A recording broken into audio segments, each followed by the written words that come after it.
আসসালামু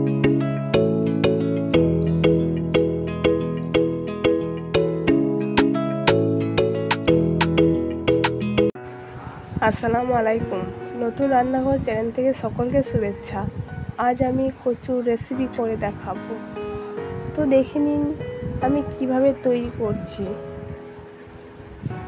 গ্যাসের মধ্যে আমি প্যান বসিয়ে দিয়েছি।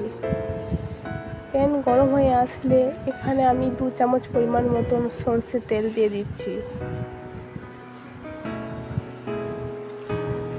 তেলের মধ্যে আমি কচুগুলো দিয়ে ভেজে নিচ্ছি।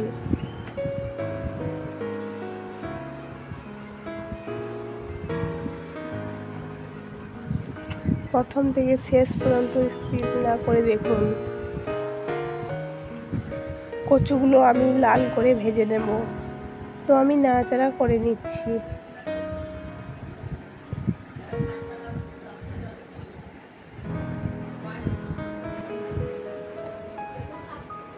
দেখুন আমার ভাজা হয়ে গেছে, এবার আমি তুলে নিচ্ছি। তো আমি কচু দিয়ে ডিম রেসিপি করব, তখন আপনারা যে ডিমটা দেখানো হয়নি সেই জন্য এখন দেখে দিচ্ছি। ওই তেলের মধ্যে আমি পেঁয়াজ কুচি দিয়ে দিচ্ছি, আর 1 চামচ তেল অ্যাড করতে পারেন। তো ওই তেলের মধ্যে ভেজে নিয়েছি। তো এর মধ্যে আমি টমেটো কুচি দিয়ে দিচ্ছি, দিয়ে আমি ভালো করে নাড়াচাড়া করে নিচ্ছি। এর মধ্যে 1 চামচ পরিমাণ মতো লবণ দিয়ে দিচ্ছি, 1 চামচ পরিমাণ মতো হলুদের গুঁড়া, 1/2 চামচ পরিমাণ মতন শুকনো লঙ্কার গুঁড়া, 1 চামচ পরিমাণ মতন ধনিয়া গুঁড়া, 1 চামচ পরিমাণ মতন জিরে গুঁড়া, অল্প পরিমাণ মতন আমি জল দিয়ে দিচ্ছি। দেখুন আমি নাড়াচাড়া করে নিচ্ছি।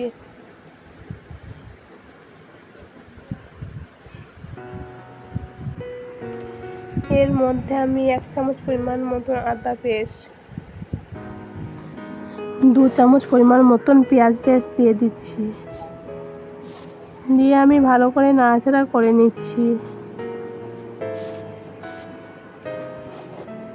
এর মধ্যে আমি ভাজা কচুগুলো দিয়ে দিচ্ছি। এই রেসিপিটা যদি ভালো লাগে তো লাইক সাবস্ক্রাইব করে দিন। দেখুন কচুর সঙ্গে মশলাটা মিশে নিচ্ছি। তো আমার মেশানো হয়ে গেছে। এখানে আমি 2 কাপ পরিমাণ মতন গরম জল ব্যবহার করছি।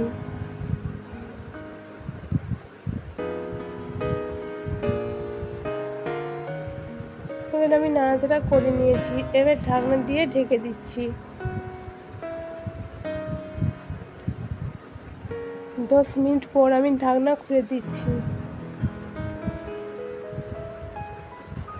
হালকা করে আমি নাড়াচাড়া করে নিয়েছি।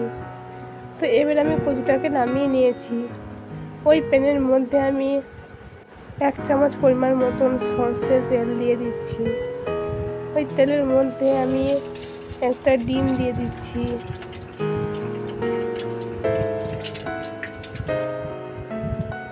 ডিমটাকে আমি উল্টে দিচ্ছি।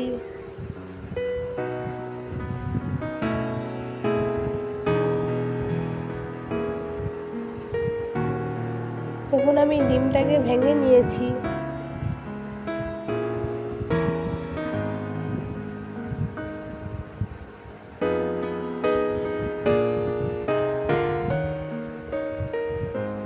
ডিম ভাজা হয়ে গেছে, এবার আমি তুলে রাখা কচুগুলো দিয়ে দিচ্ছি।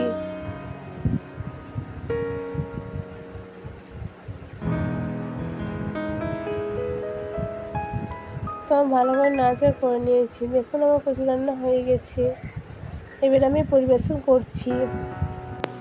ডিম দিয়ে কচু, এই রান্নাটা গরম ভাতে দারুণ জমে। এই রেসিপিটা তৈরি করবেন, খেতে ভালো লাগলে শেয়ার কমেন্ট করবেন। আর আমার রেসিপিগুলো যদি আপনাদেরকে ভালো লাগে তো আমাকে এগিয়ে যেতে সাপোর্ট করবেন।